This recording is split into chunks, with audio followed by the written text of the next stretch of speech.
नमस्कार, मैं हूं विवेक श्रीवास्तव और आप देख रहे हैं एबीपी न्यूज। मिडिल ईस्ट में घटनाक्रम तेजी से बदल रहा है।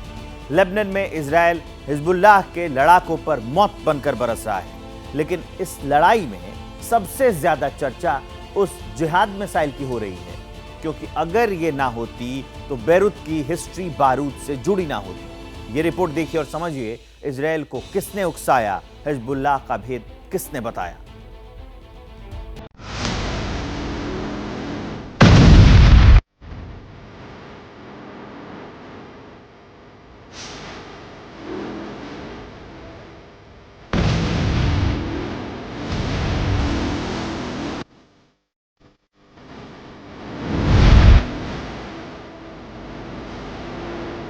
बेरूत का गाजा जैसा हाल, डर से हिजबुल्लाह लाल।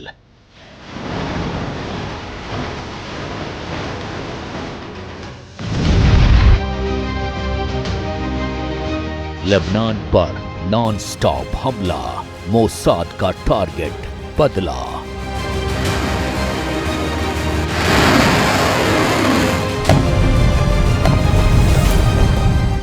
इजराइल ने खोदी हिजबुल्लाह की कब्र, क्या टूटने वाला है ईरान का सब्र।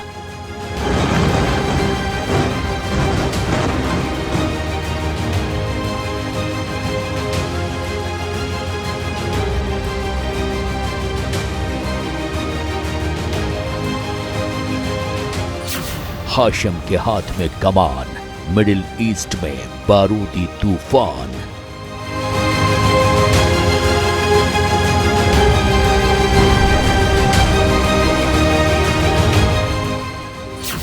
दहशतगर्द इंसानियत के विरुद्ध अब शुरू होगा महायुद्ध।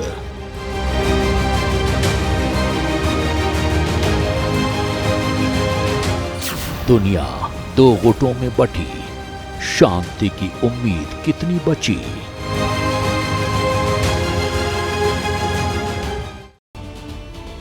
और अब एक बड़ी अपडेट जानिए। हिजबुल्लाह चीफ नसरुल्लाह के खात्मे के बाद इजरायल ने लेबनान में हमले तेज कर दिए हैं। ऐसा पहली बार हुआ है जब इजरायल ने सेंट्रल बेरूत में हवाई हमले किए हैं, जिससे कई इमारतों को नुकसान हुआ है। इजरायल ने लेबनान में दूसरी जगहों पर भी हमले किए हैं, जिसमें अब तक 53 लोगों की मौत हो चुकी है और 100 से ज्यादा लोग घायल हुए हैं। ये बड़ी अपडेट, बड़ी खबर। अब तक 53 लोगों की मौत हो चुकी है, 100 से ज्यादा लोग घायल हुए हैं। लेबनान में दूसरे जगहों पर भी इजरायल ने हमले शुरू किए हैं। इजरायल ने हमले किए हैं, इमारतों को नुकसान पहुंचा है। सेंट्रल बेरूत में हवाई हमले किए हैं इजरायल ने। लेबनान में वो हमले तेज कर चुका है। अब ये तस्वीर भी आ गई है, वो हम आपको दिखा रहे हैं। सेंट्रल बेरूत में जो हवाई हमले इजरायल ने किए हैं, इमारतों को नुकसान पहुंचाया है। अब दूसरे जगहों पर भी हमले किए जा रहे हैं इजरायल के ओर से, और इन हमलों में अब तक 53 लोगों की मौत हो चुकी है, 100 से ज्यादा लोग घायल बताए जा रहे हैं। तो ये बड़ी अपडेट मैं आपको दे रहा हूं कि 100 से ज्यादा लोग घायल हैं, 53 लोगों की जान चली गई है। दो तस्वीरें आपकी टीवी स्क्रीन पर, और ये उस हमले की गवाही देती तस्वीर है जो इजरायल लगातार कर रहा है। लेबनान में अब दूसरे जगहों पर हमले करने शुरू कर दिए हैं इजरायल ने। अब तक की अपडेट यह है कि इन हमलों में 53 लोगों की मौत हो चुकी है और 100 से ज्यादा लोग घायल बताए जा रहे हैं। एक और बड़ी खबर है, वो जान लीजिए। इजरायल अब हिजबुल्लाह, हमास और यमन के हूती विद्रोहियों पर कहर बरपा रहे हैं। हिजबुल्लाह पर एक्शन के बाद अब इजरायल ने यमन में हूती विद्रोहियों के ठिकानों पर हमला किया है। इजरायली सेना ने एक बयान में दावा किया है कि इजरायली एयरफोर्स के लड़ाकू विमानों ने यमन के बंदरगाह शहर होदेइदाह में हूती विद्रोहियों के ठिकानों पर दर्जनों हमले कर दिए। आईडीएफ ने, इजरायली डिफेंस फोर्स, उसने चेतावनी दी है कि इजरायल के नागरिकों के लिए खतरा पैदा करने वाला उस पर कार्रवाई करेगा इजरायल। इसके लिए चाहे उसे कितना ही दूर क्यों ना जाना पड़े। तो ये आईडीएफ का एक बड़ा बयान, और इससे साफ पता चलता है कि आईडीएफ अपने ऑपरेशंस इतनी जल्दी रोकने वाला नहीं है।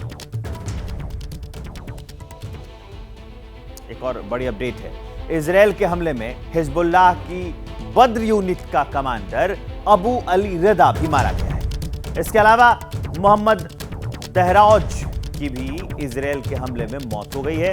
इससे पहले इजरायली डिफेंस फोर्स ने दावा किया है कि हिजबुल्लाह प्रमुख के हसन नसरल्लाह के साथ 20 और हिजबुल्लाह कमांडरों की मौत हुई है।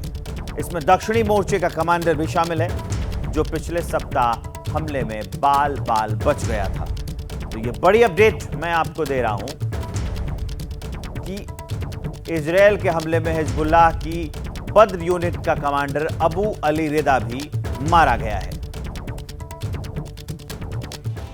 आगे बढ़ते हुए एक और बड़ी खबर, हिजबुल्लाह चीफ हसन नसरल्लाह के खात्मे के बाद इजरायल के प्रधानमंत्री बेंजामिन नेतन्याहू ने अपने मंत्रिमंडल का विस्तार किया है। उन्होंने एक समय अपने प्रतिद्वंदी रहे गिडियोन सार को कैबिनेट मंत्री बनाया है। तो ये बड़ी अपडेट हम आपको इजरायल से दे रहे हैं। इजरायल के प्रधानमंत्री जो बेंजामिन नेतन्याहू हैं, उन्होंने अपने मंत्रिमंडल का विस्तार किया है। एक समय उनके प्रतिद्वंदी रहे थे गिडियोन सार, उनको कैबिनेट में जगह दी गई है और कैबिनेट में मंत्री बनाया है। इजरायल की बेंजामिन नेतन्याहू सरकार में फेरबदल हुआ है। हसन नसरल्लाह के खात्मे के बाद इजरायल का एक्शन अभी लगातार जारी है, लेकिन इसी बीच नेतन्याहू ने अपने मंत्रिमंडल का विस्तार जब किया है तो उन्होंने अपने प्रतिद्वंदी रहे गिडियोन सार को कैबिनेट मंत्री बनाया।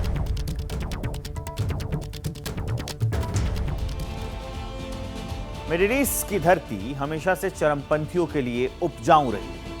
यहां लड़ाई तरक्की से ज्यादा वर्चस्व की होती रही, यानी कि कौन कितना ताकतवर है, किसके पास कितने मिसाइल हैं। ऐसी ही एक जिहाद मिसाइल ईरान फैला रहा है, जिसका एक शक्ति प्रदर्शन उसने कुछ दिन पहले ही किया था।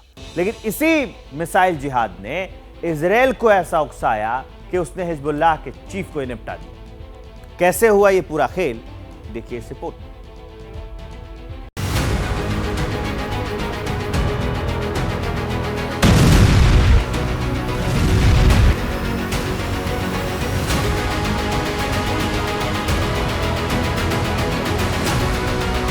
क्या ईरान अपनी जिहाद मिसाइल से इजरायल को जला रहा था? क्योंकि जो तस्वीर आप देख रहे हैं वो ईरान की शक्ति प्रदर्शन की है, उसकी उन मिसाइलों की है जिनकी सनक के आगे हिजबुल्लाह और हमास जैसे संगठन न कुछ सोचते हैं न कुछ समझते हैं।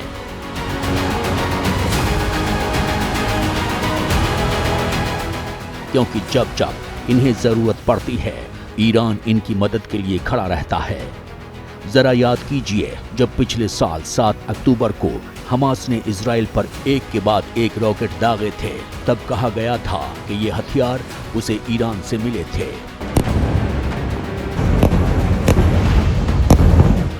लेकिन इस बार ईरान ने अपने जिन हथियारों का शक्ति प्रदर्शन किया, उसमें 1000 किलोमीटर तक मार करने वाली नई जिहाद बैलिस्टिक मिसाइल थी, जिसमें कई तो 4000 किलोमीटर तक मार करने में भी सक्षम थी।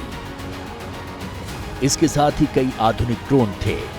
जानकारों की माने तो ईरान के इसी शक्ति प्रदर्शन ने आग में घी डालने का काम किया, क्योंकि ये शक्ति प्रदर्शन ईरान ने इजरायल के पेजर अटैक और वॉकी टॉकी हमले के बाद किया था। अपने इस शक्ति प्रदर्शन के जरिए ईरान ये बताना चाह रहा था कि उसके पास एक से एक हाईटेक मिसाइल हैं, जो जरूरत पड़ने पर खेल पलट सकती हैं।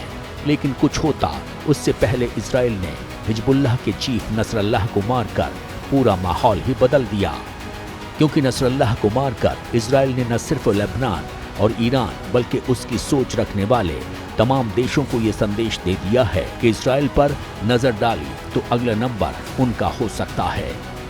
On the one hand, a bright blessing, a future of hope. On the other hand, a dark future of despair. कहने वाले तो यहाँ तक कह रहे हैं कि अगर ईरान ने अपनी ताकत का शक्ति प्रदर्शन करके इजरायल को ना उकसाया होता तो हिजबुल्लाह का यह हश्र न होता।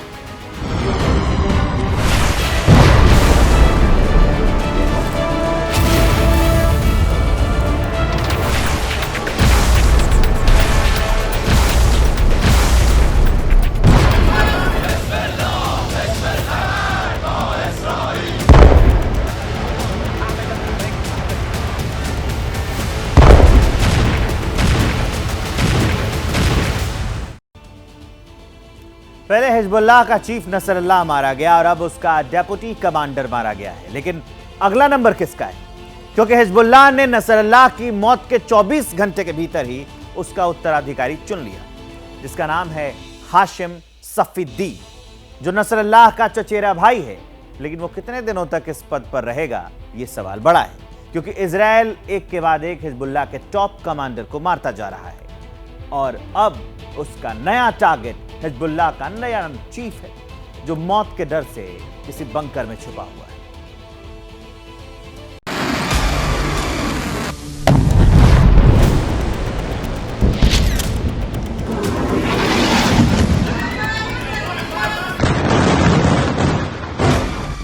पिछले 48 घंटे में जितनी धरती नहीं घूमी, उससे कहीं तेजी से लेबनान की दुनिया बदल गई है।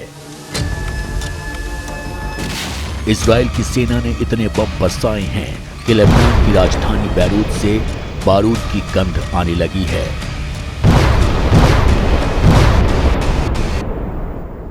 क्योंकि इजराइल की सेना हिजबुल्लाह के लिए काल बन गई है। 27 सितंबर को इजराइल ने हिजबुल्लाह के चीफ हसन नसरल्लाह को मारा, तो अगले दिन 28 सितंबर को हिजबुल्लाह के कमांडर नबील काउक को खत्म कर दिया, जिसकी जानकारी खुद इजराइल ने दी। इजराइल हिजबुल्लाह की कब्र खोदने में लगातार जुटा हुआ है। हिजबुल्लाह के कमांडर या तो लगातार ढेर हो रहे हैं या फिर अपनी जान की खैर मना रहे हैं। ऐसे में इजराइल का नया टारगेट अब हिजबुल्लाह का नया चीफ सफीद्दीन है, जिसे हाल ही में हिजबुल्लाह का प्रमुख बनाया गया है। खास बात यह है कि हाशिम सफीद्दीन भी हसन नसरल्लाह की तरह मौलवी है और रिश्ते में उसका चचेरा भाई भी है। जानकारी के मुताबिक हाशिम लेबनानी शिया मौलवी जो हिजबुल्लाह का वरिष्ठ अधिकारी भी रहा है। हाशिम सफीद्दीन के बयान हमेशा से इजराइल, अमेरिका और उसके मित्र देशों के खिलाफ रहे हैं। एक बार हाशिम ने नसरुल्लाह से कहा था कि उनका इतिहास और उनकी बंदूकें उनके साथ हैं। अब हिजबुल्लाह की कमान हाशिम के हाथ में है, लेकिन सवाल बड़ा है कि हाशिम कितने दिन तक इस जिम्मेदारी को उठा पाएगा, क्योंकि नसरुल्लाह 32 सालों तक हिजबुल्लाह का मुखिया रहा, लेकिन ज्यादातर वो बंकरों में छिपा कर रहा। लेकिन जिस तरह से इजरायली सेना अब खोज कर हिजबुल्लाह के टॉप कमांडरों को मार रही है, उससे हिजबुल्लाह के लड़ाकों में दहशत का माहौल है।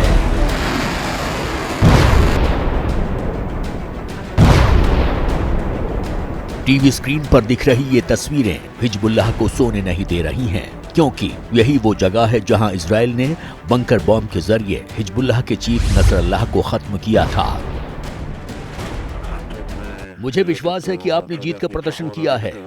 बहुत बढ़िया। हमें उम्मीद है कि हमने इस आतंकवादी संगठन का सिरे से खात्मा कर दिया है। हमें आप पर गर्व है। बहुत बहुत धन्यवाद कमांडर। हम हर जगह हर किसी तक पहुंचेंगे और हम बंधकों को वापस लाने के लिए जो भी आवश्यक होगा वो करेंगे और उत्तर के निवासियों को घर वापस लाएंगे। जीत तक। बहुत बढ़िया। चारों तरफ मलबा बिखरा हुआ है। आसपास लंबी लंबी इमारतें हैं जो ज्यादातर डैमेज हो चुकी हैं। मलबे से अभी तक धुआं निकल रहा है और पूरा इलाका कब्रगाह बन गया है। इसी इलाके में नसरुल्लाह छिपा हुआ था, लेकिन इजराइल ने एक के बाद एक कई टन वजनी इतने रॉकेट दागे कि पूरा इलाका तहस नहस हो गया है और नसरुल्लाह यहीं दफन हो गया। हमने इजरायलियों, सैकड़ों अमेरिकियों और दर्जनों फ्रांसीसियों समेत अन्य देशों के कई नागरिकों की हत्या के लिए जिम्मेदार व्यक्ति से हिसाब बराबर कर लिया है। हमने जो लक्ष्य तय किए हैं उन्हें हासिल करने के लिए नसरुल्लाह का खात्मा जरूरी था। अब इजराइल का नया टारगेट हिजबुल्लाह का नया चीफ हाशिम सफीद्दीन है, जो खुद को पैगंबर का वंशज बताता है। हाशिम इससे पहले हिजबुल्लाह के राजनीतिक मामलों को देखता रहा है, साथ ही एग्जीक्यूटिव काउंसिल का प्रमुख रहा है। इसके अलावा ये जिहाद काउंसिल का चेयरमैन भी है, जो संगठन के मिलिट्री ऑपरेशंस की प्लानिंग करता है। और सबसे बड़ी बात यह है कि ये हाशिम भी नसरुल्लाह की तरह काली पगड़ी पहनता है। फिलहाल इस वक्त हाशिम इजरायली हमलों से बचता फिर रहा है और किसी खुफिया जगह पर छुपा हुआ है, लेकिन कब तक छिपेगा ये बड़ा सवाल है, क्योंकि इजराइल की सेना और उसकी खुफिया टीम इस वक्त हिजबुल्लाह के नए चीफ के पीछे खड़ी है। जिसने कसम खाई है कि वो जब तक हिजबुल्लाह को जड़ से खत्म नहीं कर देगी, चुप नहीं बैठेगी। और इसका पहला ट्रेलर उसने हिजबुल्लाह के कई टॉप कमांडर्स को खत्म करके दिखा दिया है। जम्मू कश्मीर के राजौरी में सुरक्षा बलों की आतंकियों से मुठभेड़ चल रही है। राजौरी के मनियाल गली में ये एनकाउंटर चल रहा है। सुरक्षा बलों और आतंकवादियों के बीच गोलीबारी हो रही है। आतंकियों के छिपे होने की खबर के बाद सुरक्षा बलों ने पूरे इलाके को घेर लिया है और सर्च ऑपरेशन इस इलाके में चलाया जा रहा है। राजौरी में सुरक्षा बलों की आतंकियों से मुठभेड़ चल रही है। राजौरी का मनियाल गली, यहां पर एनकाउंटर चल रहा है। सुरक्षा बलों और आतंकवादियों के बीच में गोलीबारी हो रही है। आतंकियों के छिपे होने की खबर है। सुरक्षा बलों ने पूरे इलाके को घेर लिया है।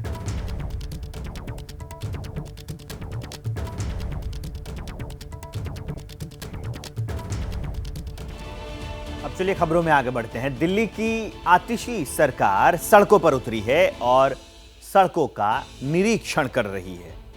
तो ये बड़ी अपडेट हम आपको बता रहे हैं। जब से आतिशी यहाँ सीएम बनी है, एक्शन में दिख रही हैं और फिलहाल लगातार कुछ दिनों से दिल्ली में बारिश हो रही है, सड़कें खराब हैं और अभी फिलहाल दिल्ली, ये आप खुद देख सकते हैं कि आतिशी जो है, आपको मनीष सिसोदिया भी दिखाई दे रहे हैं सुबह सुबह। अब ये सड़क का निरीक्षण इस समय ये सड़क पर उतरकर कर रहे हैं लोग। सौरभ भारद्वाज भी दिख रहे हैं। लगातार हो रही बारिश से दिल्ली के कई इलाकों में जल जमाव हुआ था, सड़कें खराब हो गई थी और अब फिलहाल सड़कों का निरीक्षण करने के लिए जो मंत्री हैं वो दिख रहे हैं। अब आपको दो तस्वीरें हम आपको दिखा रहे हैं। एक तरफ मनीष सिसोदिया आपको दिख रहे हैं, सौरभ भारद्वाज भी हैं और एक तरफ आतिशी जो दिल्ली की नई सीएम हैं वो दिख रही हैं।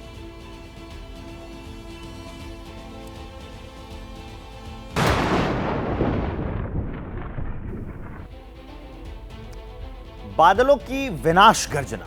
नेपाल में बारिश कहर बनकर टूटी है। तेज बारिश से नदियां उफान पर आ गई हैं। सैलाब का पानी बस्तियों में घुस गया है। डैम ओवरफ्लो हो गए हैं और जिंदगी त्राही त्राही कर उठी।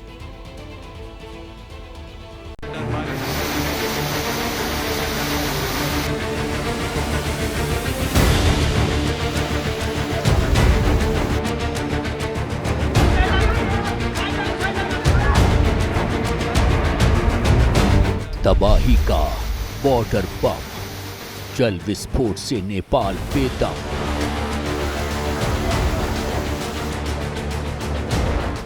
काठमांडू टू ललितपुर, बर्बादी का खौफनाक ट्रेलर।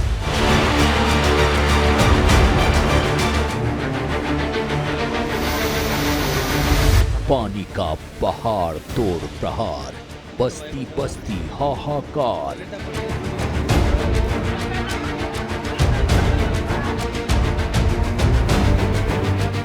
हिमालय पर रिकॉर्ड तोड़ बारिश, प्रलयकारी आसमानी साजिश।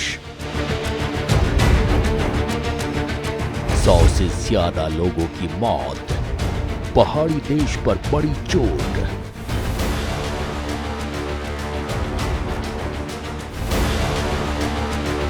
बादलों की विनाश गर्जना। नेपाल में पिछले 24 घंटे में बाढ़ और भूस्खलन से 170 लोगों की जान जा चुकी है। कई लोग लापता हैं। बारिश से काठमांडू घाटी में काफी नुकसान हुआ है। नेपाल सेना, सशस्त्र पुलिस बल और नेपाल पुलिस राहत और बचाव के काम में जुटे हुए हैं। लेकिन ये बारिश कितनी भयंकर साबित हो रही है, आपको इन तस्वीरों से अंदाजा लग जाएगा। और आंकड़े, 24 घंटे में बाढ़ और भूस्खलन से 170 लोगों की जान जा चुकी है और कई लोग अभी भी लापता बताए जा रहे हैं। नेपाल से लगातार पानी आने से सूबे की नदियों में फिर से उफान आ गया है। 13 नदियों का जलस्तर लाल निशान को पार कर गया है। शांत हो रही गंगा फिर से बढ़ने लगी है। कई स्थानों पर जलस्तर खतरे के निशान के पार पहुंच गया है। नदियों का जलस्तर बढ़ने से तटबंध टूटने का खतरा भी मंडरा रहा है। तो ये सारी तस्वीरें हैं जो डरा रही हैं। तबाही की हर एक तस्वीर हम आपको दिखा रहे हैं। हिमालयी देश में वाटर बम एक्टिवेट हो गया है, समझिए। नेपाल में बारिश ने 54 साल का रिकॉर्ड तोड़ दिया है।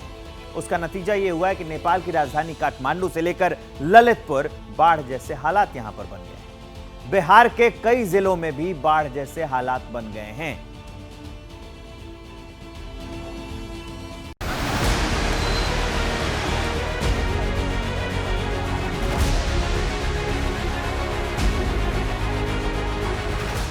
इसे बर्बादी का नाम दीजिए या फिर तबाही कहिए, बारिश के प्रचंड प्रहार ने नेपाल में हाहाकार मचा दिया है।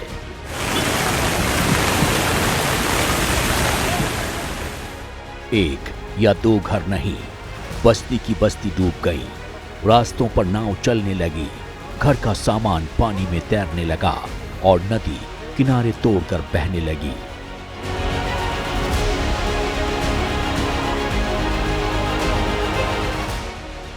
भारी बारिश से नेपाल की राजधानी काठमांडू, ललितपुर, धांडिंग, मकवानपुर, सिंधुपाल चौक, दोलखा, पंथचर समेत कई जिलों में भारी तबाही हुई है।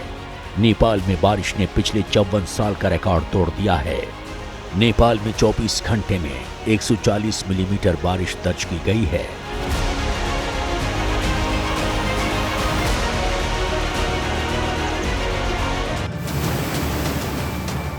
आसमान से गरजते बादलों में लिपटी बारिश की बूंदें मूसलाधार रफ्तार के साथ जमीन पर आईं तो नदियों ने रौद्र रूप धारण कर लिया।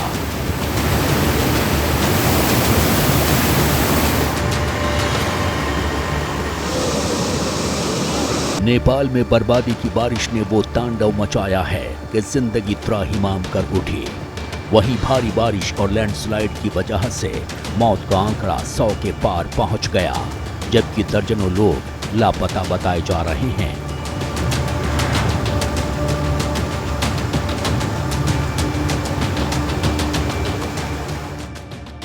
नेपाल के नागरिकों की राहत वाली बात यह है कि बर्बादी की बारिश थम चुकी है।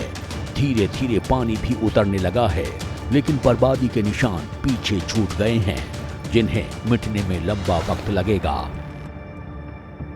बगल वाला जो आप नदी देख रहे हैं, ये नदी बागमती नदी है। जो बागमती नदी में कल बाढ़ आया बारिश की वजह से, और इसी बाढ़ की वजह से पूरा काठमांडू का हर शहर, हर एरिया एक तरह से कहा जाए तो बाढ़ से प्रभावित हो गई थी। तो ये अवस्था यहाँ का दिखा।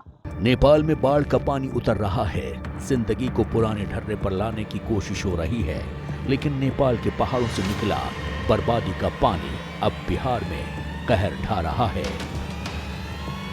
नेपाल में बाढ़ और बारिश से करीब 4 लाख लोग प्रभावित हुए हैं, तो नेपाल में बरसी आफत भारतीय राज्य बिहार में तबाही मचा रही है।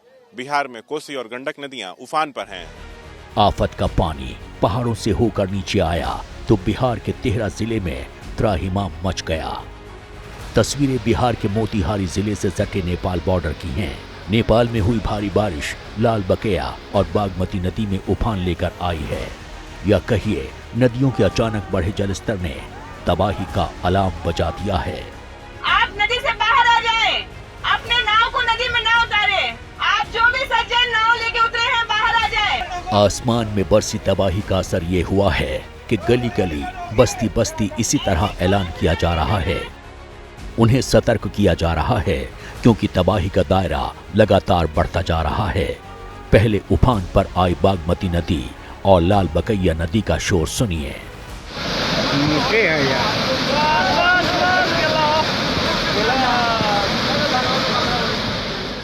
बताया जा रहा है कि अचानक पानी बढ़ने से लाल बकैया और बागमती नदी का बांध टूट गया।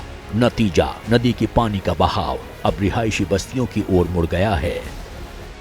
अब बिहार के सुपौल की तस्वीर देखिए। बस्तियां डूबी हैं, घर डूबे हैं। आसमान से बरसी आफत ने घर का सामान सड़क पर ला दिया है। 11 बजे घुसलिए ना। फिर वो खाना पीना घर से सामान सामान नहीं निकाल सकलिए है ना। फिर तब खाना पीना केना भए रहल छै? हाँ, खाना पीना बंद छै। सुपौल में बाढ़ और बारिश ने हजारों लोगों को अपना घर छोड़ने पर मजबूर कर दिया है। मुश्किल ये है कि सुपौल से होकर बहने वाली कोसी नदी का जलस्तर लगातार बढ़ रहा है। कोसी नदी को बिहार का शोक कहा जाता है। मौजूदा वक्त में नजर आ रही तस्वीरें इस कथन को कहीं ज्यादा मजबूती से पेश करती हैं, क्योंकि सुपौल या फिर सुपौल से आगे सहरसा उफान मार रही कोसी नदी कोहराम मचा रही है। नदी का पानी घरों में घुस रहा है। रिहायशी इलाकों से गुजरने वाले रास्तों पर इतना पानी है जैसे नदी की धारा बस्ती की ओर मुड़ गई हो। सहरसा जिले के नवहट्टा प्रखंड के रसूलपुर, ब्रचेन, सत्तोर गांव में पानी भर गया है, तो वहीं डेढ़हार, बकुनिया, पड़ताहा, नोला समेत कितने ही गांवों का संपर्क टूट चुका है। कोसी नदी में उफान से सहरसा के दर्जनों गांवों में हाहाकार मचा है।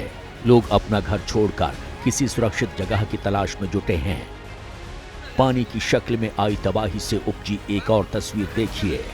किसी के हाथ में बैग है तो कोई सैलाब से मवेशियों को सुरक्षित निकालने की कोशिश में है। कुछ लोग अपने बच्चों को कंधे पर बिठाकर ले जा रहे हैं, तो कई बच्चे ऐसे भी हैं जो अपने पैरों पर बाढ़ से बाहर निकलने की जद्दोजहद कर रहे हैं। बिहार के सहरसा में बर्बादी की, बाढ़ की हर एक तस्वीर डराने वाली है।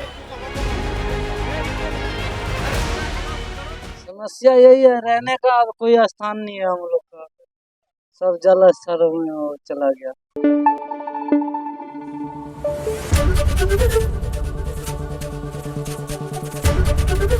एबीपी न्यूज आपको रखे आगे।